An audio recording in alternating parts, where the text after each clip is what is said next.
Garth McCulloch talking for 1 minute without hesitation, without repetition, without anything like that on the Newry Reporter. Sorry, Rowan, I've nothing to say this morning. For change. How are you guys? Are you okay? Are we starting in sport then, are we? I don't know, you tell me. Well, sure, we'll start in sport. All right, since you put it in my direction. You know? Well, All I right. just thought, you know. A back page story, we have Jake Tucker, 13-year-old Newry boxer who's won his third All-Ireland title in a row.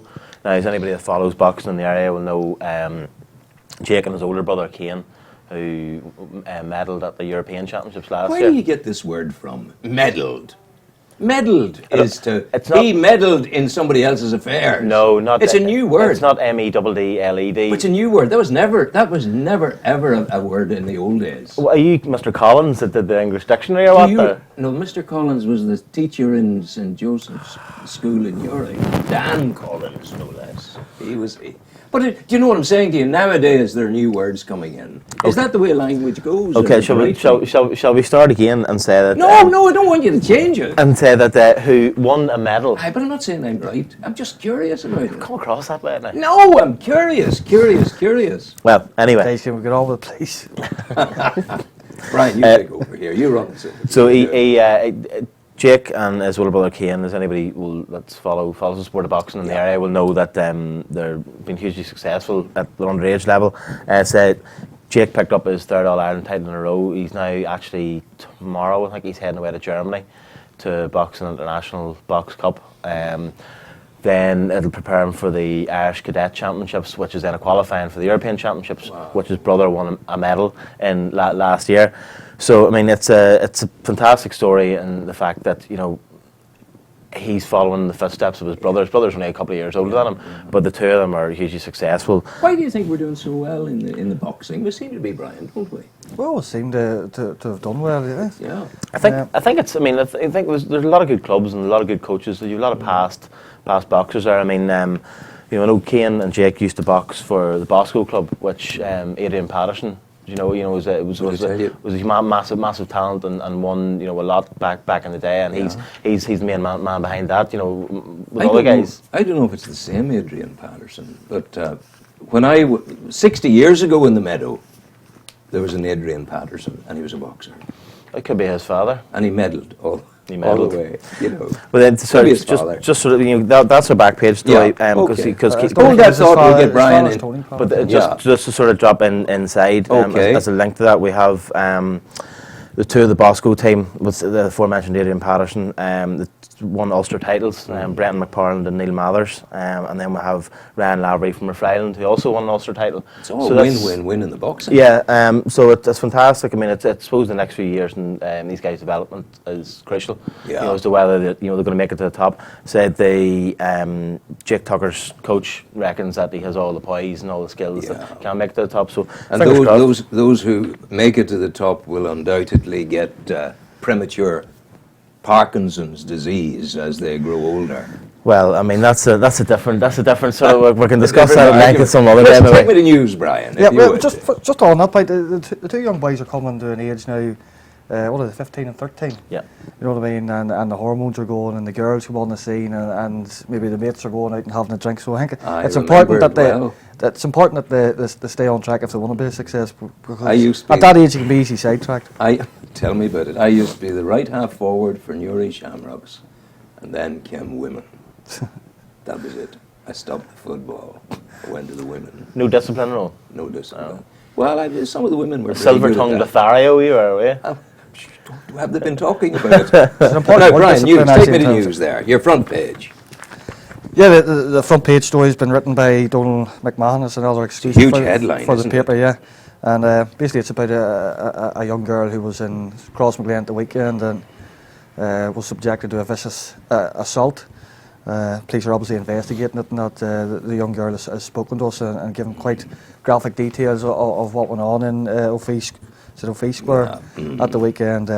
I think it's one that's quite harrowing, yeah. I think it's one folk will need to get the paper, sit down with it and read through it with care, because it's difficult to put all the elements together, and it's there in the paper, and we hope the girl makes a full recovery. And Obviously, did you yeah. seem okay when she was coming into the office, when you were talking to her, when Donal was talking to her? Or do you know? No, she had rang and She spoke did, to yeah. Donal on the phone, but Yeah. obviously reading the article, Donal thought she was explains going that to die. she was still quite traumatised by what had happened. So yeah, everyone wishes. Okay. She gets You better. have the mayor story on the front page as well.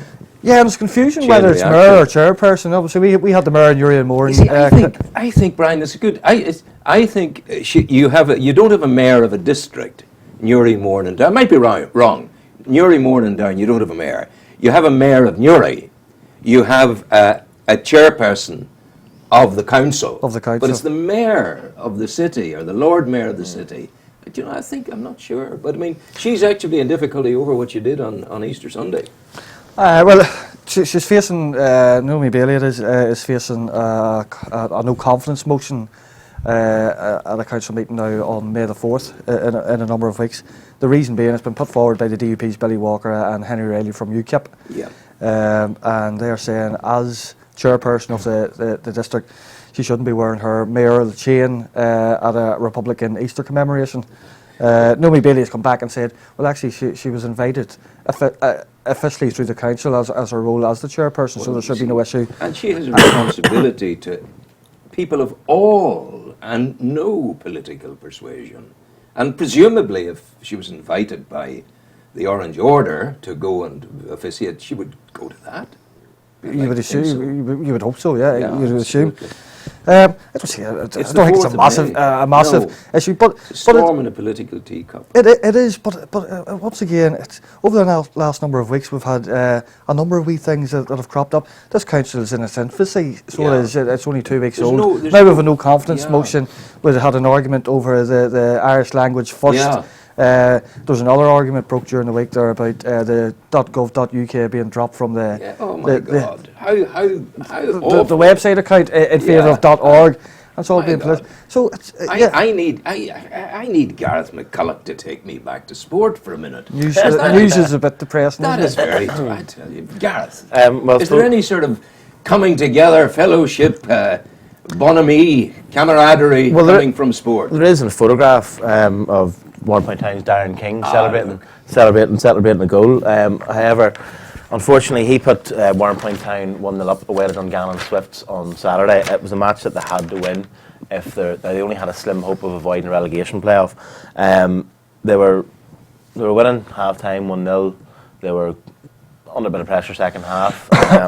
In bad conditions at times. I know those photos don't look like it, but it was heavy rain come the end of it. And Dungannon equalised in the 90th minute. So it meant that Warrenpoint now can't get relegated, as in can't get relegated automatically. Institute are already down, but they're now in a playoff. So the last 2 league games, still 2 league games to play, are pretty much redundant now. So they'll play more than likely either Ards, Bangor or Carrick Rangers in a 2-legged playoff, which, as far as I'm aware, will be in the last week of April, start of May.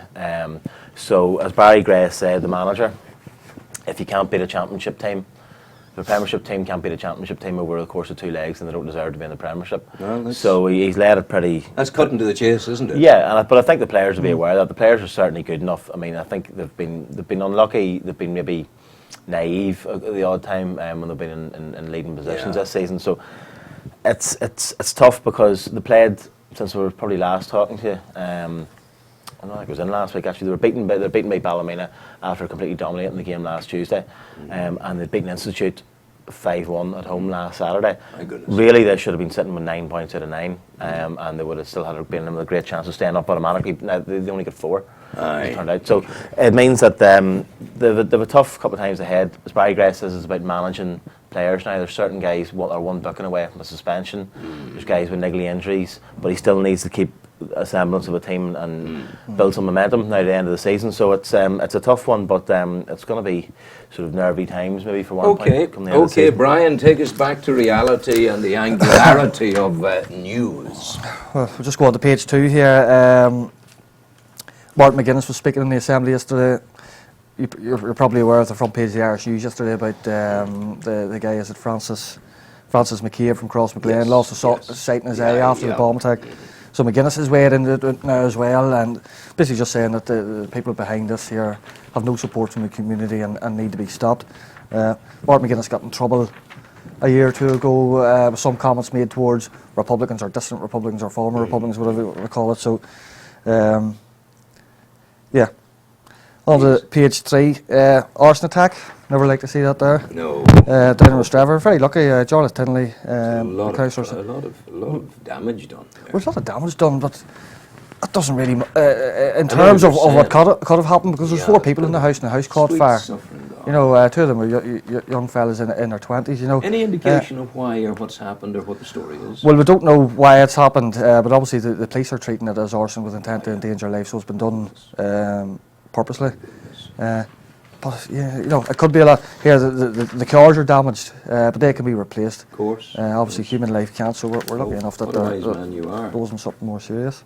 That's interesting there that you've just opened, that one with Tom O'Gorman, the science park backing for his project in Newry, along with Jim Finnegan. What they're basically doing is creating a junior Dragon's Den for young entrepreneurs. Yeah. Like the wee fellow up in Violet Hill, who's the engineer of the UK. Oh yes, that's right. Yeah. So well done to Thomas O'Gorman there. And Jim, two local entrepreneurs who've done very, very well for themselves. Good, solid entrepreneurs. And they're putting their money up and saying, look, if anyone can come forward with good ideas, we'll help them. We've been there and done that, and we can guide them. And yeah, very much like the Dragon's Den, like that reference. Absolutely, Junior Dragon's Den. They're going to try and get it on television. Gareth, where are you taking me now? What Dragon's Den are you finding for me? Probably one of the most bizarre sporting results that I've seen in a long time. Really?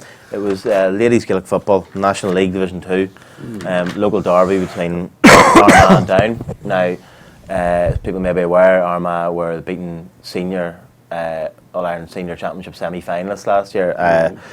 Down won the All-Ireland Intermediate Championship and was such one team of the year and sports awards, much faded. Now, they lost their manager, Mark Copeland, who is now Jim McCarthy's assistant with the men's side, and subsequently lost a number of players. They've had, I think what can only be described as a horror season so far, and that culminated in Silverbridge on Sunday. Armagh beat Down 10-24 to 0-0.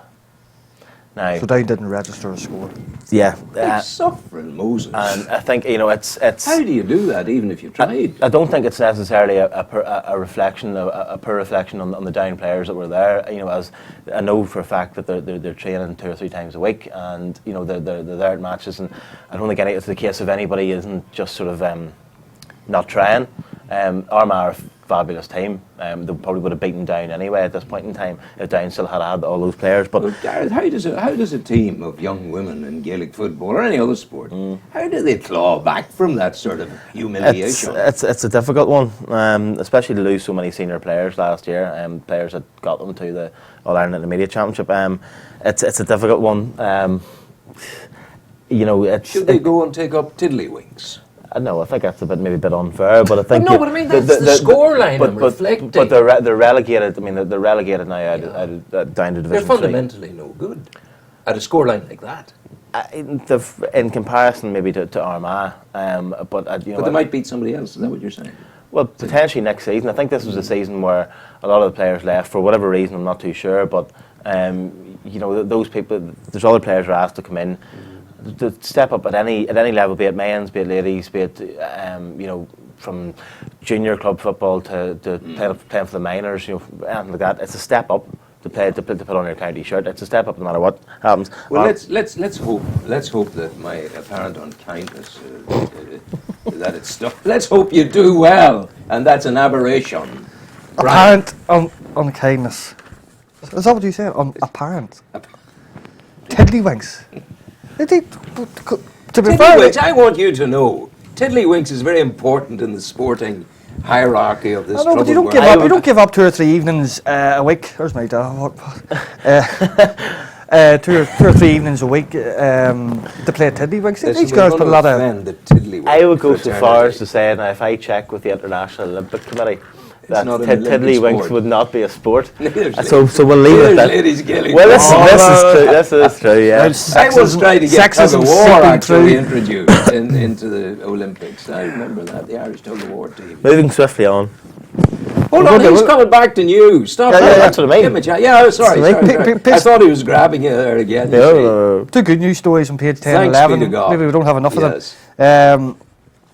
Page 10, obviously the Kevin Bell Repatriation Trust has done very well since the tragedy Thank God. a number of years ago. What a great organisation and trust that is. £70,000 has now been donated to the organisation from a family who My goodness. unfortunately suffered My goodness. a similar consequence. So yeah, it's going really, really well. The number of people they've helped bring back Well after done, tragedy. well done to the family. It is fantastic. and the Bells. Another good news story, page 11. Newry to host the annual famine event in September. It's the first time it's been in the north. And Ryan Sands has written now, the Irish president, Michael D. Higgins, will probably be up. He's been at the previous ones. And also possibly some British royalty coming to Newry. On Hill Street. On Hill Street. My goodness. How times change. Then there's a great wee article down here at the bottom. I love this here sort of stuff. Ryan's written a wee piece just about how the famine affected people locally.